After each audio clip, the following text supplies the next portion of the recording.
Actually three: Coast, Mount Kenya, and Western Kenya, even Luo Nyanza. Because the discussion that I've had, I was in the ground for the whole of last week. Actually, after I was here last Thursday, on Thursday evening, I hit the ground. I've just come back 2 days ago. And I can tell you that there's a lot of questions going on. Should ODM continue to become a dominant party in Luo Nyanza? And when you go to Western, the issue is UDA is trying to eat into the Ford Kenya, the Amani coalition. Should we allow UDA to sweep Western Kenya, or there should be these parties that took members and votes to UDA should remain stronger? So that's a question that the Western people have to deal with.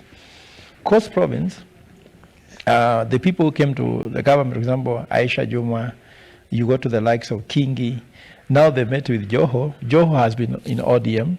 Now when they meet together, you can foresee, will Coast still stay in ODM, or Coast will come with their own political formation and go to Kenya Kwanza, or will they allow UDA to sweep Coast so that they become members of UDA? It is what is called the tipping point that they have to make a decision. So you see, Coast is in a tipping point, Western Kenya is in a tipping point, and then you go to Mount Kenya. Mount Kenya, at the moment I told you earlier, do not have a significant leader who can say, this is our leader. You cannot point. Before, we are always very clear knowing who is the leader. Uhuru Kenyatta tried to give direction which never took place, which means that that has been lost. So now, you look at now, will people come back and tell Uhuru Kenyatta, please, because before a new leader comes in, there should be a handover.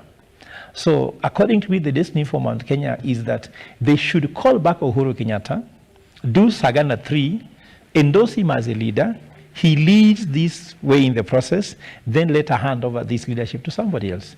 So if you ask me the question about what's happening in Mount Kenya and all this in alignment, it is very clear that the issue is about who will become the leader of Mount Kenya, and how can this guy lead? For example, Martha Karua. Martha Karua has a national appeal. She does not have a lot of political capital in Mount Kenya. In fact, Raila Odinga chose her as running mate. She never gave Raila Odinga the votes for Mount Kenya, but it was very good for the optics at the national level that she was actually in Azimio. Now, the likes of Kanini Kega, they were no one before the election, and they were trying to use this opportunity to really rise up and say they can be leaders, but actually tactical moves were very wrong, and they are proven to be wrong. Sabina Chege were literally nowhere. In fact, what brought Sabina Chege to the fore was naming her as one of the possible running mates Raila Odinga, which means that she was hinging on somebody else's social capital to grow. And according to me, if you tell me, if you want to know what happened, what's going to happen this now, I'm a strategist. And I tell people that a good student in strategy must be good in history. History repeats itself. Let's go back to what happened before the handshake. There were so many people who are being used to humiliate Raila Odinga within his own coalition. I can even tell you the MP of Ugenya, David Ochieng, could go directly to Uhuru and get roads investment in Ugenya. There were MPs, for example, in Kisumu, who would frustrate Raila Odinga in his own area. When the handshake took place, they were all sacrificed, because now when they were going to go through Uhuru could tell them, could you please go to Raila Odinga and come with him to State House? Because now once there is an agreement between the president and Raila Odinga, he cannot betray Raila Odinga. He has to tell you, please go discuss Raila Odinga, then come and give me feedback what you have discussed. So Kanini Kega will have a problem.